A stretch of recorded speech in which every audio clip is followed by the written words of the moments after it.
Basta usaping batas, laging handang sumagot ang ating kapuso sa batas, Attorney Gabby Concepcion. Attorney, good morning.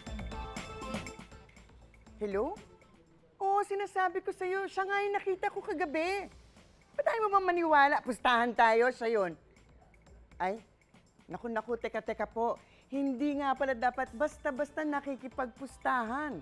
Nabalita nga itong dalawang nagkainitan sa pustahan daw sa billiards game sa Caloocan. Hindi naman siguro kasama si Mang Efren Bata Reyes. So in the end, nagkabarilan sila. Naku, sa mga mahilig pumusta, ano nga ba ang sinasabi ng batas tungkol sa pustahan?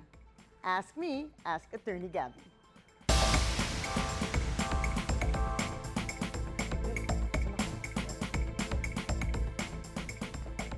Attorney! Oh, hello, That's you're me. back! Yes. You're going maraming sanay makipagpustahan kasi sa mga kaibigan at kahit nga sa online, may pustahan din. Well, kadalasan salita-salita lang, ano po ang sabi ng batas sa ganitong pustahan? Well, actually, strictly speaking, ay bawal ang lahat ng pagpusta at pagsugal. So ano nga ba ang pagpusta o pagsugal? Kahit na anong laro na dependent on chance, na merong pusta ng pera o yung betting, at merong kahit anything of value na pinagpapalitan. Eh, yan po ang pinagbabawal. Unless nga ito ay authorized o may lisensya at ang PAGCOR, ang ahensya ng pamahalaan na nagbibigay ng lisensya o prangkisa para dito. Mga pustahan sa bilyaran, sabong, loto, ending, munte, masyautong, eats, whatever it is, you name it. Lahat po yan, bawal kung ito ay pampubliko at hindi lisensyado ng PAGCOR. At ang penalty sa ilalim ng Republic Act 9287 medyo mabigat din.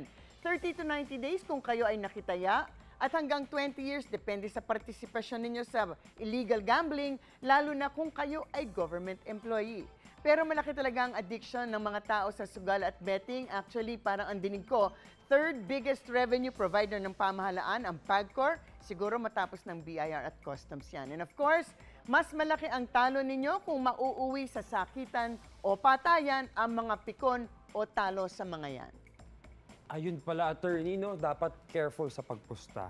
Pero Correct. paano po kung yung kapustahan ko, attorney, di tumupad sa usapan at di nagbayad kahit natalo na siya? Ano po bang habol ko? Naku, good luck na lang, Ay. ha? Kaya tigilan na yan, bumiyahe ka na lang ulit Okay. para hindi sayang ang pera.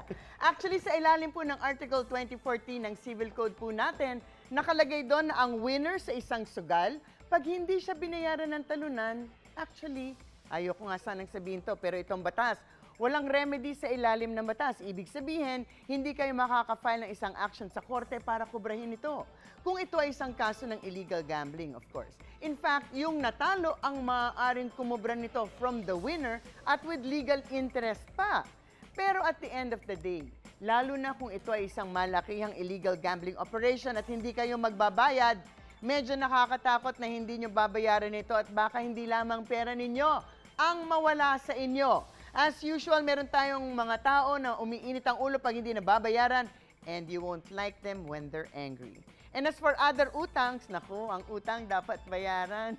May hugot na naman dyan, basta utang ang pinag-uusapan.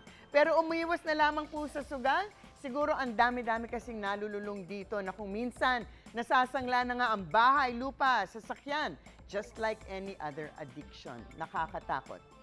But in any case, ang mga usaping batas, bibigyan po nating linaw para sa kapayapaan ng pag-iisip. Huwag magdalawang isip. Ask me, ask Attorney Gabby.